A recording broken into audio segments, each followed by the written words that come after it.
Hello, everyone. This is Tom Fox back again with another episode of the Hill Country Artist Podcast. Today, I'm absolutely thrilled to have with me Randall McCabe. Randall, first of all, welcome and thank you so much for taking the time to visit with us today. Thanks for the invitation. Randall, you're one of Kerrville's artist's newest residents. So, where did you come from? Most immediately, I came from a place called Houston, Texas. I think it's a town somewhere east of here. Yeah, it's over in Louisiana somewhere. Yeah, somewhere. And I've heard of it. yeah, I lived in Houston for 40 years, Yeah.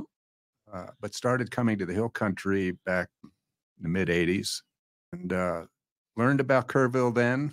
And of the 40 years I lived in Houston, 39 of them, I wanted to live here. I hear you.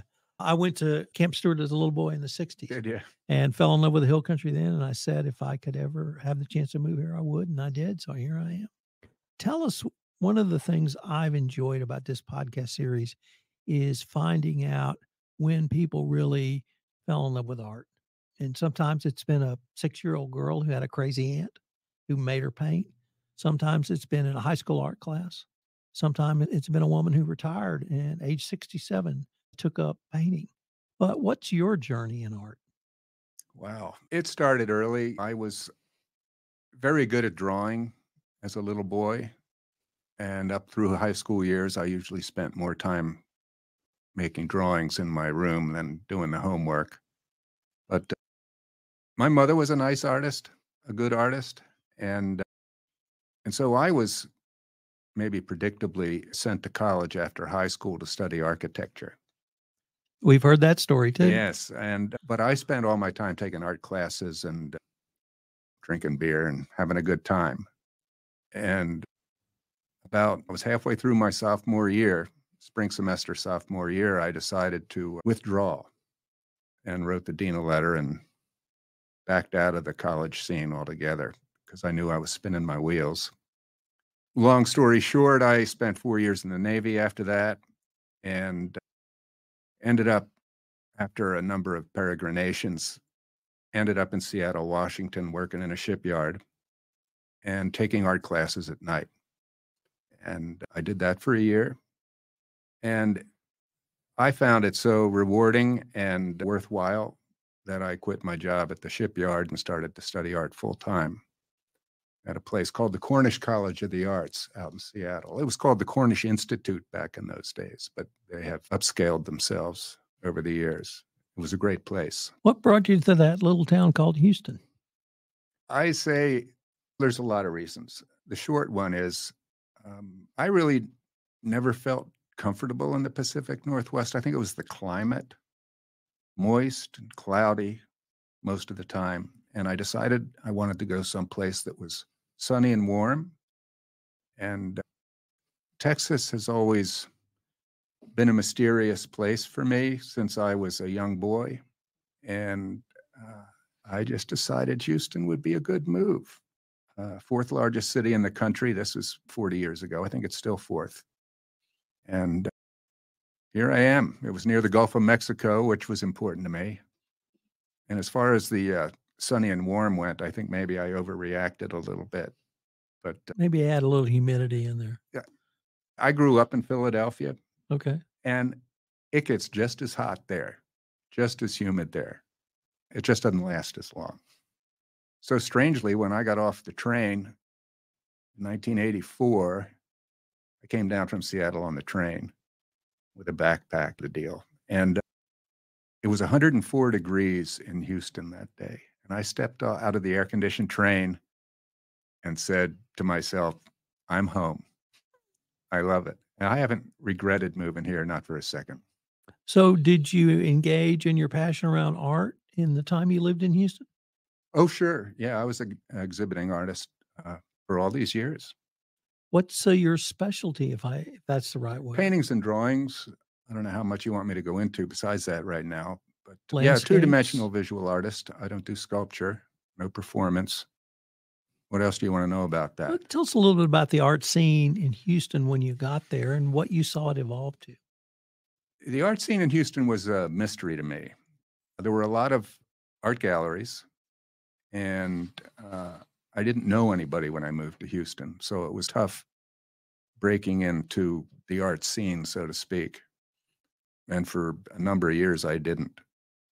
I just found myself in one studio after another, struggling to make good work and maybe get recognized somehow. But the interesting thing is, but when I hit 40, I decided to heck with it. I was going to change my life and not be an artist anymore. And I threw everything in the dumpster. I was living south of the Heights at that point, White Oak Drive, where that is. Sure. And I had an old storefront there. That's a story for another time. But I moved back to Washington State, got a job tending bar at the VFW in Lacey. And that didn't last long. The climate got to me again, so I came back to Houston, and after about 8 months. And I think it was getting back on the horse is what changed my life. I had a studio, got some exposure. I had a gallery within a year. And the next 10 or 20 years have been really good. It's been 30 years now. What brought you to the Hill Country? You mentioned a little bit earlier you traveled out here, and did you travel out for the folk festival, travel out for vacation, travel out for art? What brought you here, and then why did you fall in love with this place? That goes back to when I was in 4th grade, having a teacher talk about Texas, and it was very impressionable. And I went home that night for dinner, and all I could talk about was that I had a teacher that'd been to Texas. And so this was always a magical place for me. As far as I got a job waiting tables when I first moved to Houston. And my coworkers were talking up the music festival, the folk festival at that point. So they said, you want to go check it out. So I did. And I learned also at that time, being a veteran, that the healthcare here, the VA hospital was up and running back in those days. So since 1985, I've had my eye on this place, knowing that when I retired and was able to get healthcare at the VA, that this was going to be good.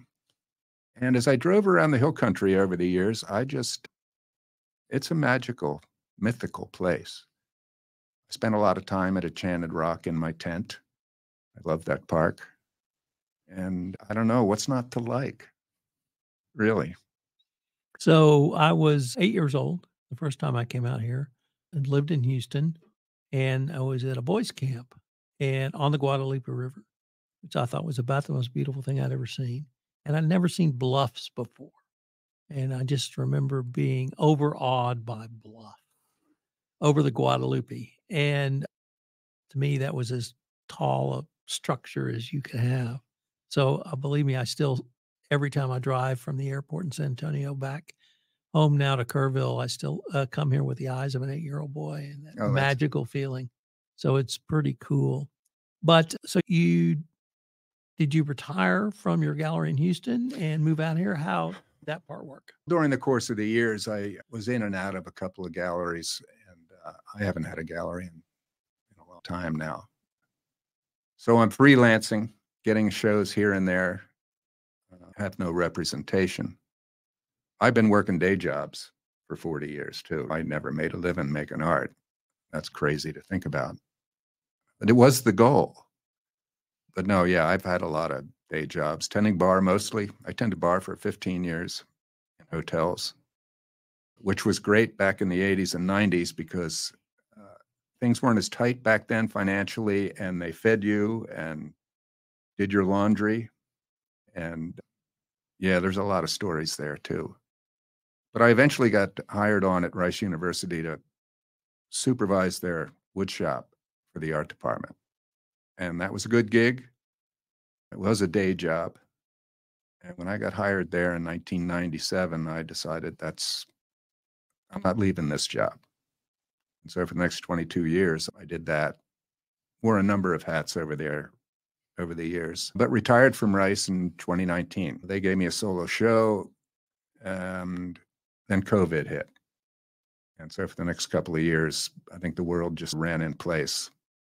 But as soon as that lightened up, I started coming back out here and looking for a house. I worked with a realtor for a couple of years before I found a place. And it's a fixer-upper to be sure, but I'm happy as a clam at high tide here. I love it. So tell us about your work and your art here in Kerrville and the Hill Country.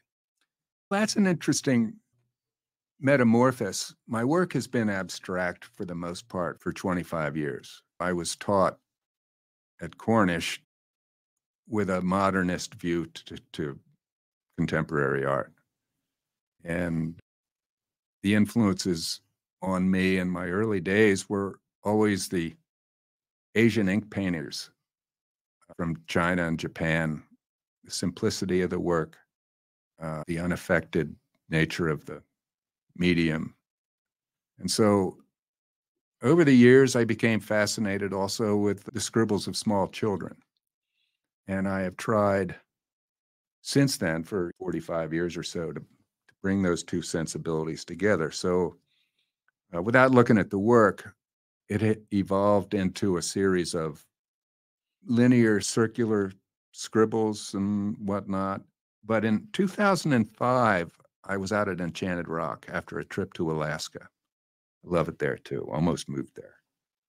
I just looked at a prickly pear cactus maybe for the first time in my life, though I'd seen them for years, and realized that what I really was feeling inside was right there in nature. Had nothing to do with the prickly pear cactus, but the nature of it just captivated me. And so I've been using the prickly pear cactus as an armature for what I'm really after since 2006. And it's just a coincidence that now I live here in the hill country, but my representations of the prickly pear cactus are a bit unorthodox. I call it a distilled abstraction of the prickly pear. And that's what I'm doing now. And I'm having a show, as you may know, at the Creekside Gallery at the Hill Country Arts Foundation. And that's up for another 3 weeks. So I've seen some eyes glaze over, and there's been some people that really like it. So I don't know. We had the chance to visit with the Hill Country Arts Foundation last week and got their podcast up. So I hope our listeners will go out and check out your show. Anything coming up in the late winter or early spring that you've got on plan that you can maybe tease us about? No, I have nothing on the slate. The last year has been very complex, pulling up roots and moving across the state. Hasn't left a lot of time to make art. But things are settling down now, so I'll get back to work, make some new work. The work at the Hill Country Arts Foundation is new work, done during the tail end of the pandemic. It dates from 21 to 23 mostly, but it sets the tone for what I'm going to do now. I'm greatly looking forward to seeing it. I hope that perhaps you can come back on another podcast and talk to us a little bit more, and wanted to thank you for taking the time to visit with us today. Thank you, Tom. Glad to be here.